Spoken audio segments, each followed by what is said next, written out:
রবীন্দ্র কাছারি বাড়ি বাংলাদেশের সিরাজগঞ্জ জেলার শাহজাদপুর উপজেলায় অবস্থিত। রবীন্দ্রনাথ ঠাকুরের পৈতৃক জমিদার বাড়ি। 1842 সালে রবীন্দ্রনাথ ঠাকুরের দাদা প্রিন্স দ্বারকানাথ ঠাকুর ইংরেজদের কাছ থেকে প্রথম বাড়িটি কিনেছিলেন।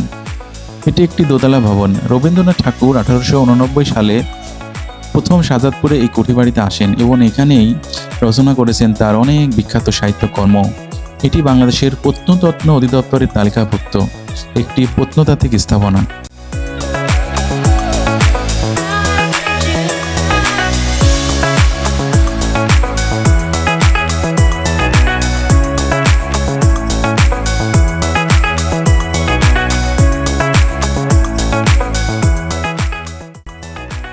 মাত্র 30 টাকার বিনিময়ে রবীন্দ্রনাথ ঠাকুর স্মৃতি জাদুঘরে দেশীয় পর্যটক প্রবেশ করতে পারেন, যা রবিবার পূর্ণ দিবস এবং সোমবার অর্ধ দিবস এবং অন্যান্য ছুটির দিন বন্ধ ব্যতীত আপনারা এই জাদুঘর ঘুরতে আসতে পারবেন।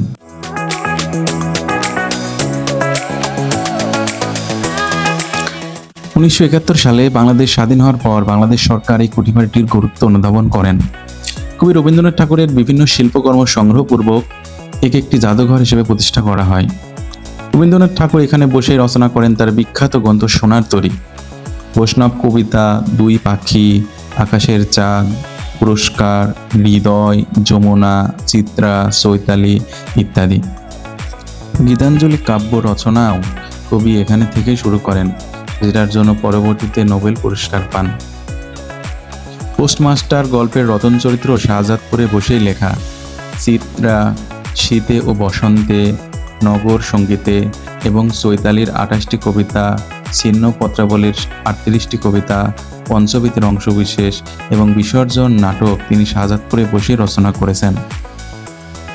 রবীন্দ্রনাথ ঠাকুর 1890 থেকে 1896 মোট 7 বছর এখানে জমিদারি কাজে শাহজাদপুরে অবস্থান করেছেন। বর্তমানে এই পুরো ভবনটি জাদুঘর হিসেবে সাধারণ দর্শকদের জন্য উন্মুক্ত করা হয়েছে। জাদুঘরের প্রথম ও দ্বিতীয় তলায় 16টি কক্ষ রয়েছে। এই 16টি কক্ষেই রয়েছে কবি রবীন্দ্রনাথ ঠাকুর, শিল্পী রবীন্দ্রনাথ ঠাকুর, জমিদার রবীন্দ্রনাথ ঠাকুর, কৃষক বন্ধু রবীন্দ্রনাথ ঠাকুর, অর্থাৎ নানা বয়সের এবং নানা সময়ের বিভিন্ন ভঙ্গির সব ছবি। তার একদম ছোটবেলা থেকে মৃত্যুসজ্জায় ছবি পর্যন্ত এখানে সংরক্ষিত আছে। এছাড়াও এখানে আছে কবির নানান শিল্পকর্ম এবং তার ব্যবহার্য আসবাবপত্র। এই মুহূর্তে জাদুঘরটির কনস্ট্রাকশন কাজ চলমান থাকায় আমাদেরকে ভেতরে প্রবেশ করতে দেওয়া হয় নাই। এটা হচ্ছে রবীন্দ্রনাথ ঠাকুরের কাছারি বাড়ি।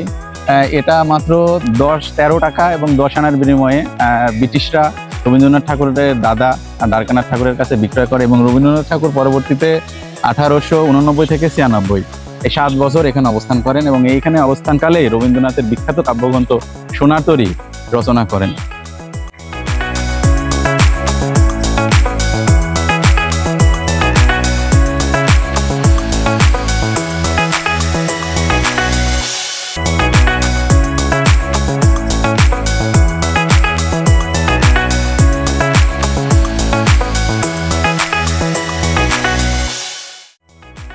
আপনারা চাইলে রবীন্দ্রনাথ ঠাকুরের কাছারি বাড়ির পাশাপাশি রবীন্দ্র কুঠিবাড়ি ঘুরে আসতে পারেন, যেটা কুষ্টিয়া জেলার শিলাইদহে অবস্থিত।